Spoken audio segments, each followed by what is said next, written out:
Hello friends, welcome to my channel. તો friends, આજે હું તમારી સાથે શેર કરીશ એક ચટપટી ચાટની રેસીપી. ચાટનું નામ સાંભળતા જ બધાના મોઢામાં પાણી આવી જાય છે. તો એવી જ એક ચાટ આપણે આજ ઘરે બનાવીશું, રગડા પેટીસ જેવી આપણે બિલકુલ બહાર રોડ સાઈડ ખાઈએ છીએ એવી જ ચાટ બનાવીશું ઘરે.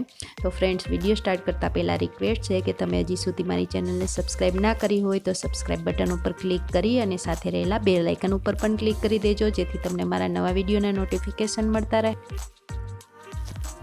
તો ચાટ માટે આપણે પહેલાં રગડો બનાવી લઈશું. તો મેં વટાણાને આખી રાત માટે પલાળી અને હળદર અને મીઠું નાખી અને બાફી લીધા છે. સિમ્પલ આ રીતે સોફ્ટ થાય ત્યાં સુધી આપણે બાફી લેવાના છે. હવે એને વઘાર કરી લઈશું. તો વઘાર માટે અહીંયા મેં 1 ટેબલ સ્પૂન જેટલું ઓઇલ ગરમ કરી લીધું છે. એની અંદર થોડી હિંગ એડ કરી દીધી છે. હવે 1 ચમચી જેટલી આદુ, લસણ અને મરચાંની પેસ્ટ એડ કરી દઈશું. આ રીતે સાતળી લેવાની છે પેસ્ટ. હવે એની અંદર આપણે જે વટાણા બાફીને રાખ્યા હતા એને પણ એડ કરી દઈશું. પાણી સાથે જ એડ કરવાના છે, કારણ કે રગડાની અંદર ખૂબ જ પ્રમાણમાં પાણી હોય છે. તો હવે એને આ રીતે મિક્સ કરી લઈશું.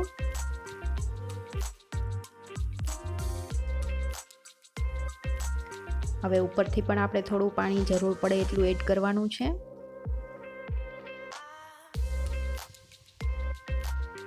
આ રીતે આપણે પાણી સાથે રગડાને ઉકાળવાનો છે અને સાથે આપણે મસાલાઓ પણ એડ કરી દઈશું. તો અહીંયા સ્વાદ પ્રમાણે મીઠું, થોડું એવું લાલ મરચું પાવડર એડ કરી દઈશું આપણે, થોડો ધાણા જીરું પાવડર અને થોડો એવો ચાટ મસાલો એડ કરીશું આપણે રગડાને ચટપટો ટેસ્ટ દેવા માટે. બધી વસ્તુઓને મિક્સ કરી દેવાની છે.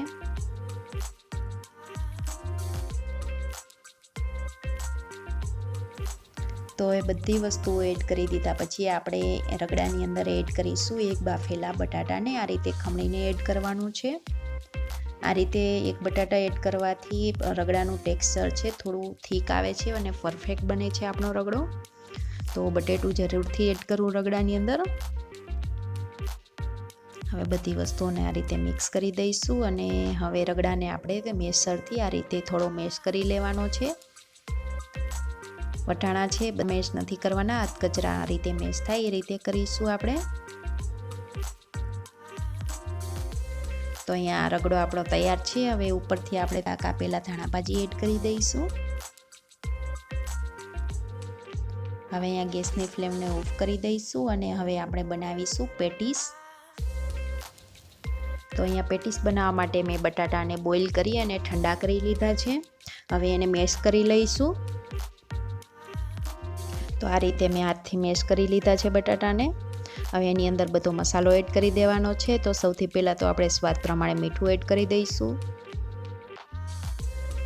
થોડી એવી હળદર એડ કરી દઈશું. થોડી આદુ મરચાંની પેસ્ટ એડ કરી દીધી છે. થોડો ચાટ મસાલો,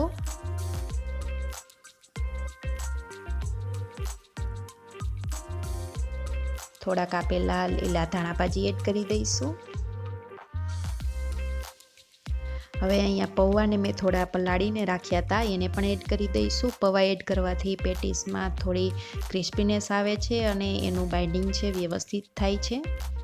તો હવે બધી વસ્તુઓને આ રીતે મિક્સ કરી લઈશું.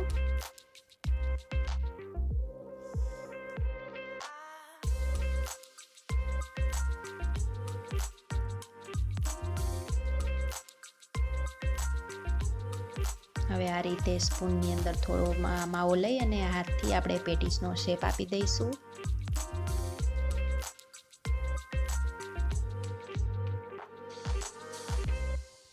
તો આ રીતે જ બધી પેટીસ આપણે તૈયાર કરી લેવાની છે. તો અહીંયા આ રીતે બધી પેટીસ મેં બનાવી અને તૈયાર કરી લીધી છે. હવે એને આપણે સેલો ફ્રાય કરવાની છે. તો એના માટે મેં અહીંયા થોડું તેલ એડ કરી દીધું છે પેનની અંદર. તેલ ગરમ થાય એટલે એની અંદર આપણે આ રીતે પેટીસ એડ કરી દઈશું.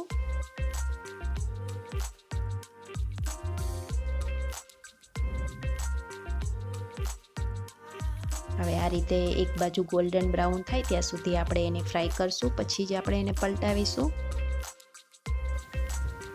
તો અહીંયા પેટીસને ફ્રાય કરતી વખતે આપણે ગેસની ફ્લેમને મીડિયમ રાખવાની છે.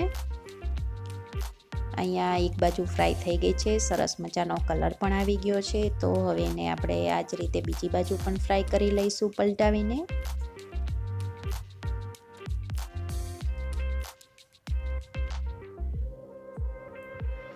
તો અહીંયા બીજી બાજુ પણ સરસ રીતે ફ્રાય થઈ ગઈ છે. તો પેટીસ આપણી બનીને તૈયાર છે. આ જ રીતે આપણે બાકીની પેટીસ પણ ફ્રાય કરી લઈશું. તો અહીંયા રગડો અને પેટીસ બંને આપણી તૈયાર છે. તો હવે એને આપણે પ્લેટની અંદર ગાર્નિશ કરીશું. તો મેં રગડો એડ કરી દીધો છે પ્લેટની અંદર. એની ઉપર આ રીતે પેટીસ એડ કરી દઈશું. ઉપરથી પણ થોડો રગડો એડ કરી દઈશું.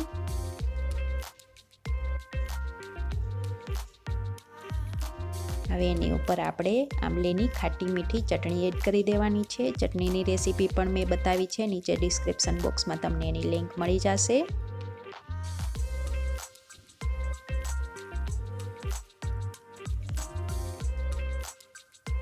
ઉપરથી થોડી તીખી ચટણી એડ કરી દઈશું.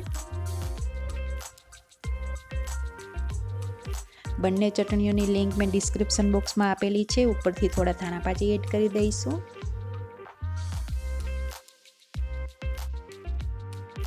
હવે ઉપરથી થોડા આપણે ઝીણા સમારેલા કાંદા અને ટમેટાને એડ કરી દઈશું. તો આ રીતે ગાર્નિશિંગ માટે તમે તમારી મનપસંદની અને ભાવતી કોઈ પણ વસ્તુ એડ કરી શકો છો.